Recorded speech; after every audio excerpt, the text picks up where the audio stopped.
Mujian untuk Jurulatih Nizam Jamil dengan formasi 4-3-3, dia pasti mengharapkan agar Kapten Brandon Gunn mampu mengemudi pasukan Selangor untuk membawa pulang 3 mata ke Shah Alam. Quentin Cheng, cantik umpanan untuk Tian Ten Aung, peluang untuk Brandon Gunn.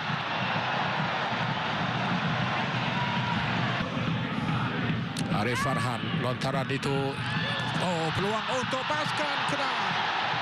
Sayang Syazwan Zainon. Mahmud Al-Mati, peluang dan itu dia gol. Ronald Ngawanja tadi. Tandukkan Ronald Ngawanja dan itu dia gol. Ajakwa. Kayon. Tian Aung, peluang dan itu dia Kayon. Sedikit kelalaian di bahagian benteng. Berlaku sedikit perang mulut di bahagian tepi di antara match komisioner perlawanan dan juga penolong jurulatih pasukan Selangor. Jakwa untuk Mukhairi. Percubaan Mukhairi cantik. Satu percubaan deras. Kedah mendapatkan aksi 22 perlawanan Liga Super musim lalu dengan mengumpul 43 mata dengan rekod 13 kemenangan. Cantik. Terkena tiang gol. Quentin Cheng juga turut memiliki peluang. Zikri. Cantik umpanan Zikri. Back heel yang baik. Mukhairi. Satu tackle akhir dari Arif Farhan menidakkan hasrat Mukhairi Ajmal. Mahmud Al-Mati. Lepas Mahmud Al-Mati. Terkena palang gol. Syair Bashar. Lincah kawalan Syair Bashar. Percubaan Mukhairi. Hantaran untuk Mahmud Al-Mati. Back heel ke belakang. Fayyad. Gol. Fayyad Zulkifli. Okey, ini kedudukan pasukan-pasukan yang berada di peringkat pertengahan dan juga bawah. Sarawak United, Penang, PJ City yang akan turun berdepan dengan JDT.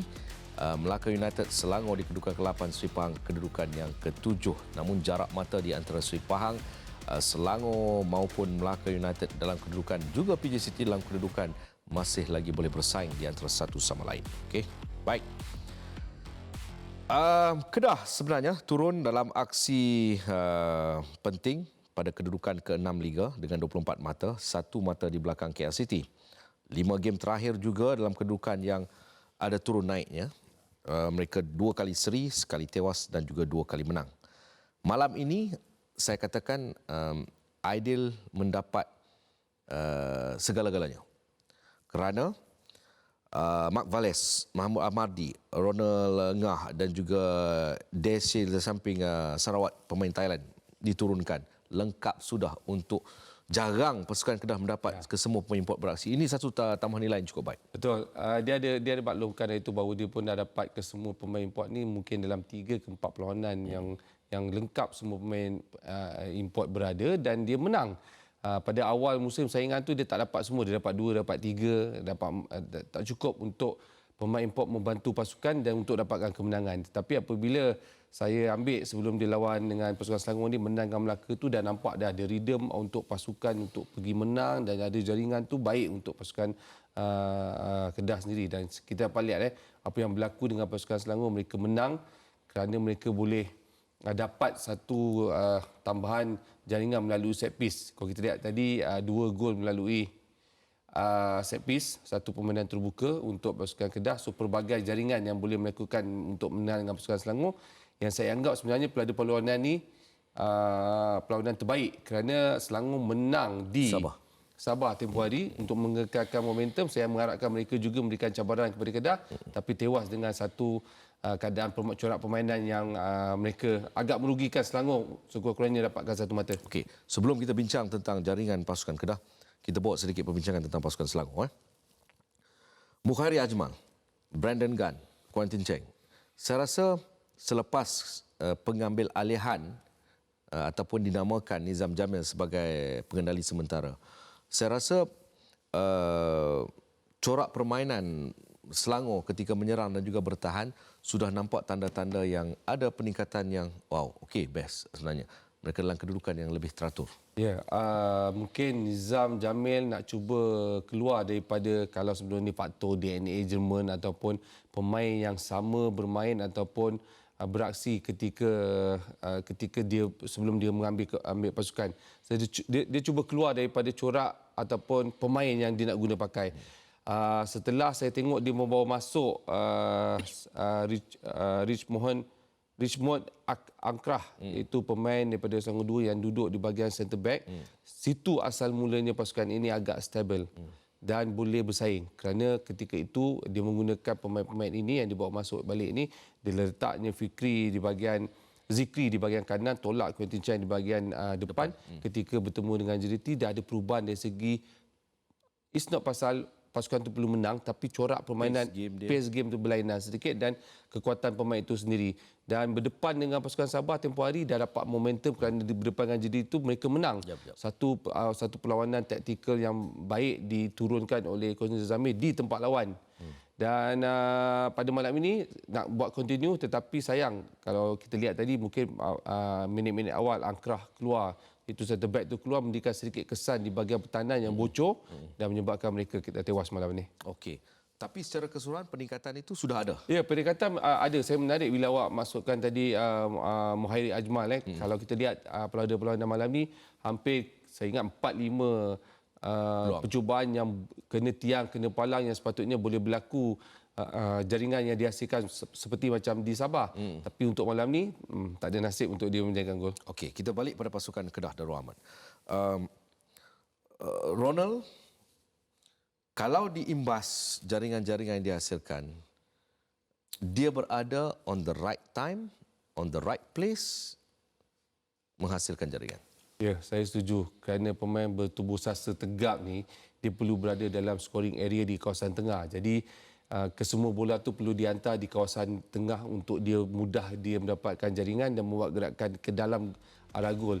Kalau kita lihat apa yang berlaku ini, walaupun datangnya melalui set piece, tetapi dia berada di bahagian papus kerana bola tu akan dihantar terus kepada dia di bahagian papus. Tapi pada masa sama kita melihat kesilapan besar dari segi penjaga gol dan pentahan pasukan Selangor. Jelas nyata bahawa mungkin faktor komunikasi, faktor hilang fokus menyebabkan jaringan pertama ini terhasil dengan baik.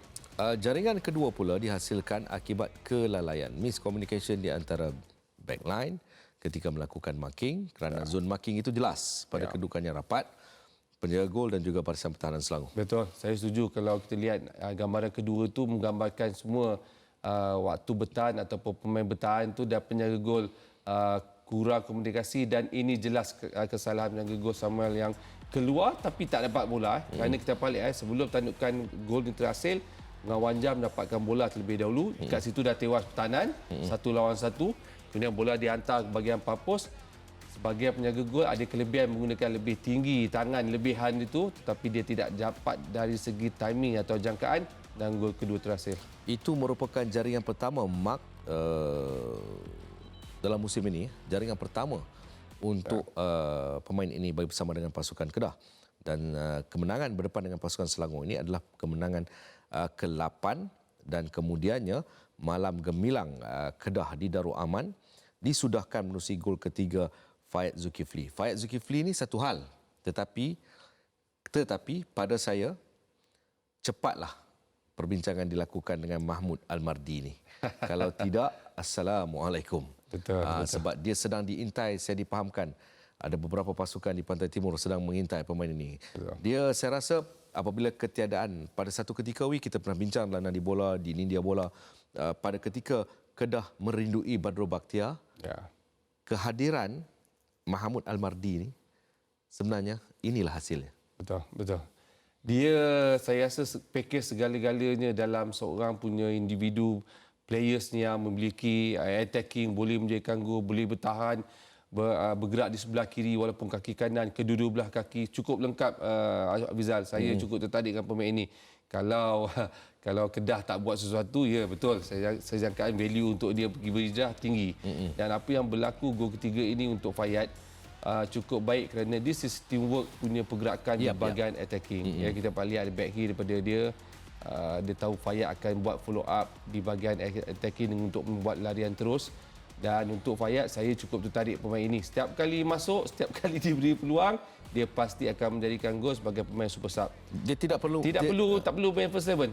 Tak perlu 90 minit. Tak perlu 90 minit, tetapi jangkaan untuk tempoh dia main dalam 30-25 minit itu ada jaringan berlaku. Okey, jadi keputusannya kekalahan ke-8 untuk pasukan Selangor, kemenangan ke-8 untuk pasukan Kedah di Darul Aman untuk terus memburu setidak-tidaknya dalam kelompok top 4. Masih lagi ada peluang terbuka untuk pasukan bimbingan Aidil. Next, perlawanan Kedah akan berdepan dengan PJ City di Kelana Jaya, sementara Selangor akan menanti, PJ City main di Darul Aman kalau tak salah saya, sebab 1 Oktober Selangor akan berdepan dengan Melaka United di PJ City, di Kelana Jaya. Kita akan berehat seketika. Kembali selepas ini, rakan-rakan pun dah lama tak buat Nadi Bola ni. Ingat dah habis dah punya. Sekejap lagi nak kena interview lagi kan. Jadi kita akan berehat seketika, kita akan dapatkan pandangan rakan-rakan di dua lokasi, ataupun di Kedah ataupun di Terengganu sebentar lagi. Berehat seketika, kembali selepas ini.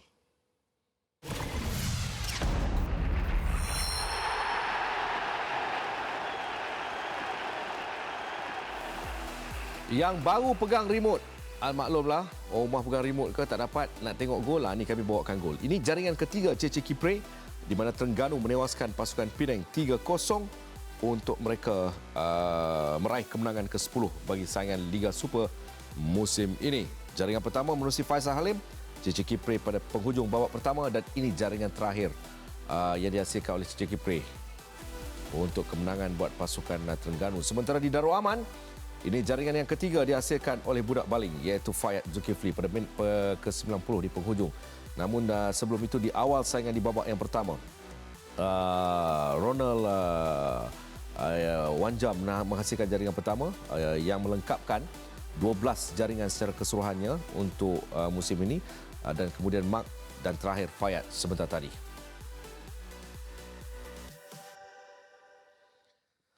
Okey, tanpa buang masa, inilah masa yang kita nanti-nantikan untuk kita. Awak kalau tak boleh pusing sangat, jangan pusing. Kan? Jadi masalah pada saya ni. Okey, kita akan bersama dengan wartawan yang ditugaskan di Stadium Darul Aman pada ketika ini, iaitu Cik Syakira. Assalamualaikum. Waalaikumsalam, Encik Hafizal. Kad merah tadi pasal apa?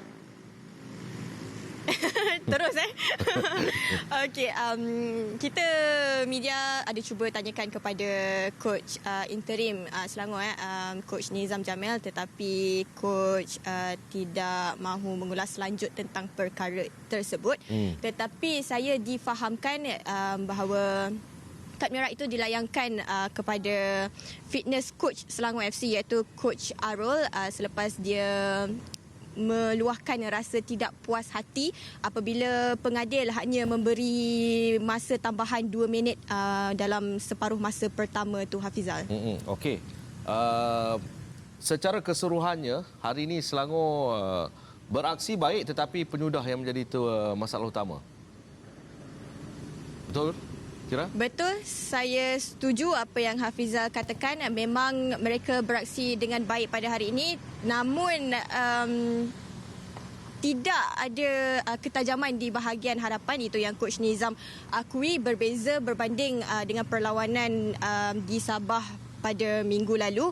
Dan coach Nizam katakan bahawa pemain import Kedah seperti Ronald Ngah dan juga Mahmud menjadi cabaran besar buat mereka pada hari ini ketika Selangor turun tanpa dua kelibat ataupun tonggak import mereka, iaitu Yazan dan juga Bahar. Dan usaha coach Nizam untuk meletakkan Richmond teteh untuk mengawal pergerakan Ronald Ngah juga hanya bertahan sehingga minit ke-15 ke-16 dan terpaksa ditukar ke pemain Haikal. Dan itu juga sedikit sebanyak memang merencatkan corak permainan Selangor pada hari ini, Hafizal. 3 nama yang disebut-sebut selaku bakal pengendali baru Selangor. Okey, saya baru je dapat berita. Daripada sumber Zulhelmi Zainal Azam sebelum ini, kita ada nama Adil Syarin, ada nama Boyan Hoda, ada nama Tan Cheng Ho dan juga Nizam Jamil. Itu yang menjadi misi Nizam Jamil untuk hari ini, untuk memburu 3 mata, sekurang-kurangnya untuk dia membuktikan kredibilitinya sebagai jurulatih, tetapi itu tidak menjadi dan saya difahamkan bahawa esok management Selangor akan adakan meeting pada 11 petang untuk berbincang tentang hal ini, dan saya difahamkan hanya ada tinggal 1 nama sahaja lagi yang tinggal dalam senarai antara Coach Nizam ataupun Tan Cheng Ho. Awak sebut sebalik nama tadi. Siapa yang awak tahu tadi? Yang kononnya Zulhelmi Zainal Azam bagi tahu awak, dia tipu awak tu. Apa dia beritahu awak? Adil Syarin, Boyan Hoda, Tan Cheng Ho dan juga Coach Nizam Jamil lah. Ada seorang lagi coach yang telah pun diinterview. Tak ada dalam senarai awak sebut tu. Yap. Okey, apa-apa kita, kalau Hafizal nak bagi tahu sekarang, kita boleh. Saya simpan untuk India bola. Kena kot. Okey, sebelum berpisah di udara, awak angkat kertas awak tadi. Balik awak pergi iron kertas tu. Ini dah boleh buang dah. Game dah habis kot. Siapa kameraman awak ni? Mamu, Azri. Jadi harapan nak makan nasi ayam tak dapat lah. Kita makan Yasmin lah. Dekat Tak kedai jauh. kot. Jalan depan tu ambil kanan. Betul. Okey, baik. Yalah, awak pun dah tak lama kan? Assalamualaikum. Kenapa Waalaikumsalam. Okey, Kira. Terima kasih, Kira. Okey.